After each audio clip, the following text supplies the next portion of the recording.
ನಿಜವಾಗ್ಲೂ ಅಂದ್ಕೊಂಡಿರಲಿಲ್ಲ. ಮೊದಲನೇ ವಾರ ಹೋದಾಗ ಮನೆ ಒಳಗೆ ನಡೆದಂಥ ಘಟನೆಗಳು, ಅವರು ಹೇಳೋ ಮಾತುಗಳು ಕೇಳಿ ಹೌದು ಹೌದು ಇರ್ಬೋದೇನೋ, ಮುಗೀತಿಲ್ಲಿಗೆ ಆಟಕ್ಕಿಂತ ನಾನೇನು ಅಂದ್ಕೊಂಡು ಬಂದಿದ್ನೋ, ನಾನು ಅಂದ್ಕೊಂಡಿದ್ದು ಬಂದಿದ್ದ ಉದ್ದೇಶನೇ ಒಂದು, ಅಂದ್ಕೊಂಡಿದ್ದಕ್ಕಿಂತ 100 ಪಟ್ಟು ಆಗೋಯ್ತದು ಮುಗಿಯೋಷ್ಟರಲ್ಲಿ, ಆಟ ಮುಗಿಯೋಷ್ಟರಲ್ಲಿ.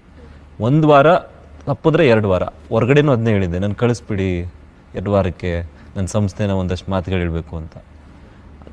ಅವ್ರು ಹೇಳಿದರು, ನಾವು ಕಳಿಸ್ತೀವಿ ಅಂದರು ಜನಗಳು ಓಟ್ ಬಿದ್ದರೆ ಒಳಗಡೆ ಉಳಿಲೇಬೇಕಾಗತ್ತೆ ನೀವು ಅಂತ.